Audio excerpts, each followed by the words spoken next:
So we're going to jump back into Lisa Allen's testimony to the Post Office inquiry, discussing data requests to Fujitsu and why they weren't always made. And it includes a specific case of Jerry Hosey, where they are actually asking, the defence are asking for the data, and Lisa Allen is saying that's not possible because the data request is too large. We need to pare it down a bit. But why was there such an issue with requesting data that was available from Fujitsu?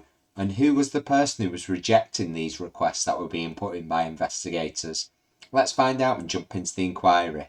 Could we have on screen, please, document reference POL 001-41170. Starting about halfway down the page, please.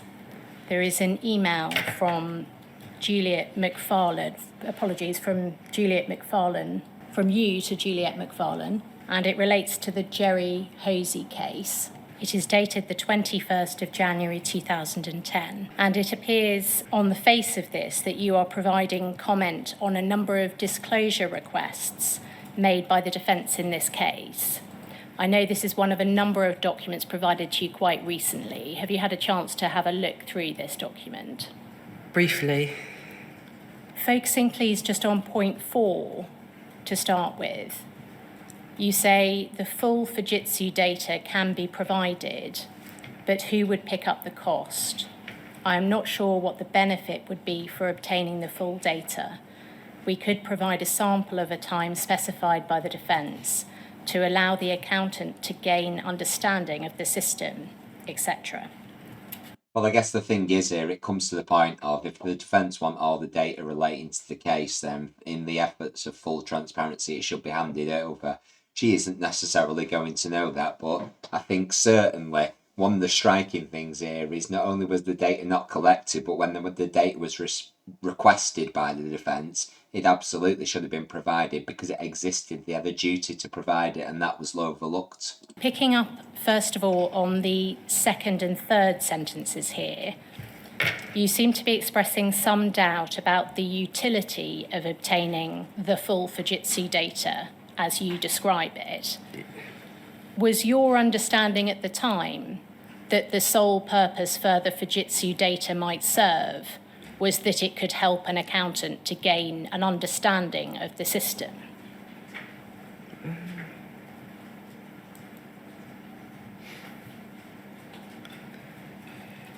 But obviously they wanted to do their own analysis on the documents, but on the data. But yes, it looks like that. It's for the accountant to gain understanding of the system. That's how that reads. Were you ever given any training or instruction on the differences between Horizon data available from the counter in a branch and later Credence data on the one hand, and the data held by Fujitsu as part of the audit trail on the other? I was aware of both Credence and data from Fujitsu. It varied, it was slightly different. How did you understand it to be different?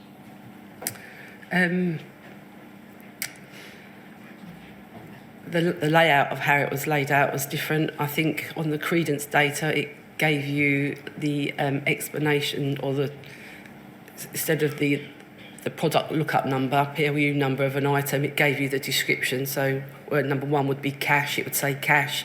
So it's easier to understand. I think it only went back 90 days.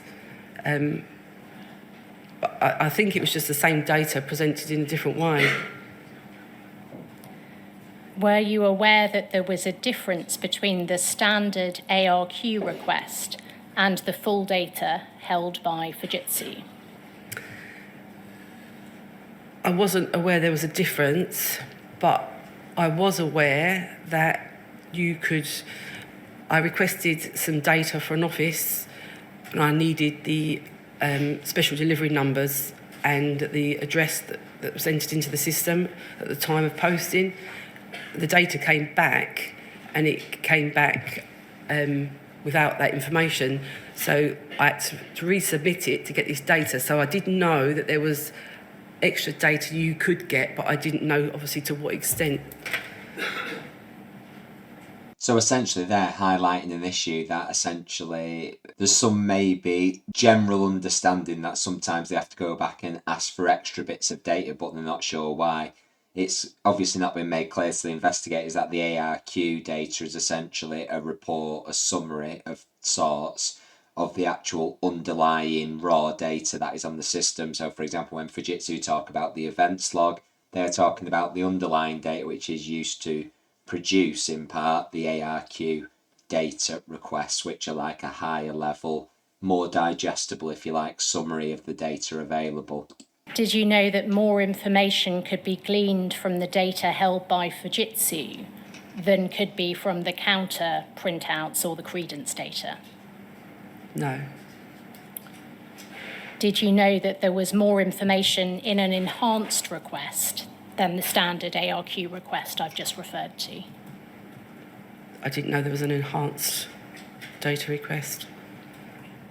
Does it follow that you didn't know that an enhanced interrogation of the audit trail could show when a transaction or event had been performed by the system, when credence could show it had been performed by a sub-postmaster or branch staff member? No. Do you think you would have benefited from being trained in the types of Fujitsu data which were available and what they could show? I do, yes.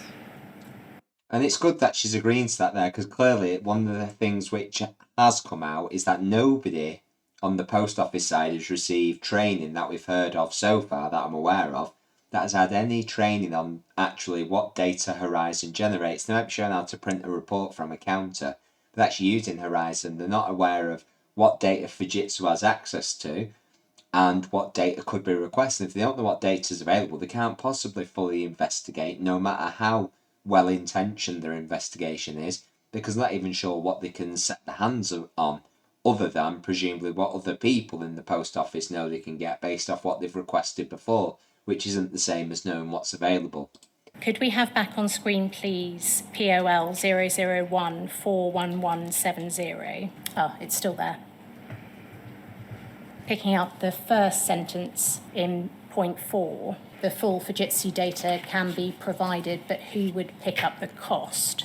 Did you consider at the time that the cost of obtaining data from Fujitsu was a relevant factor when deciding whether it should be obtained and disclosed?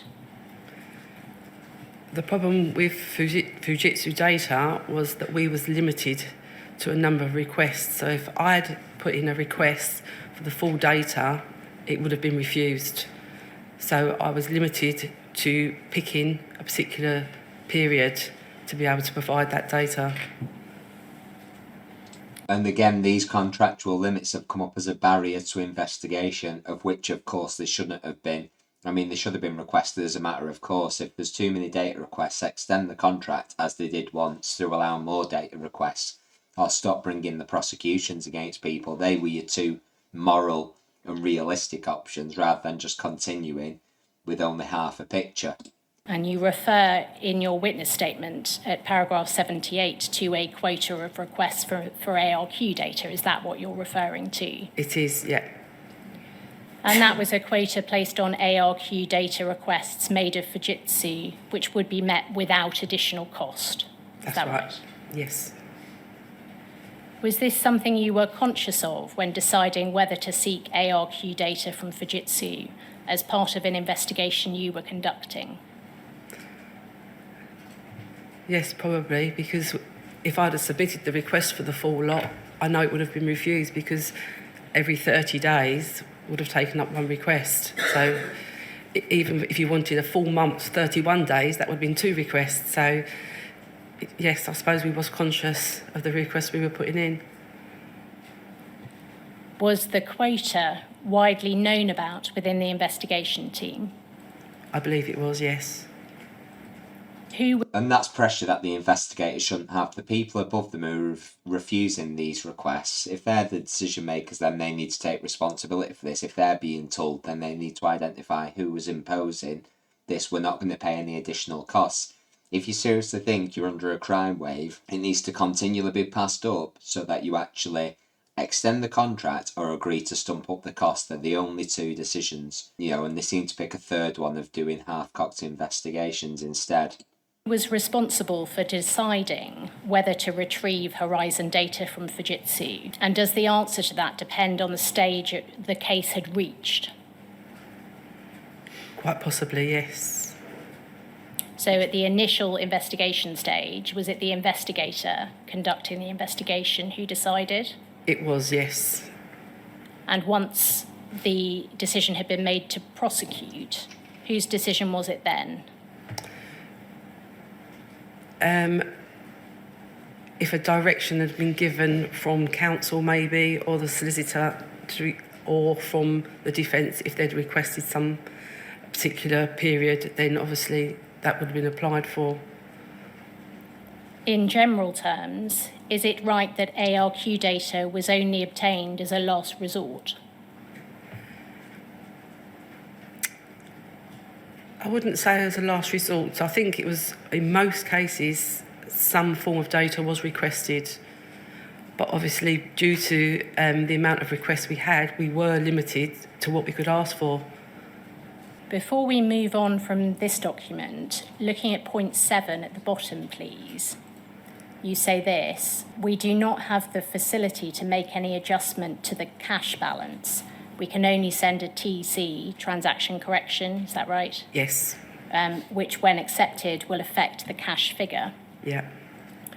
Were you aware at the time, or any other time when you were an investigator for the Post Office, that there was facility for Fujitsu to alter a branch value at the counter of the branch without the branch knowing? Absolutely not. Thank you. That document can come down.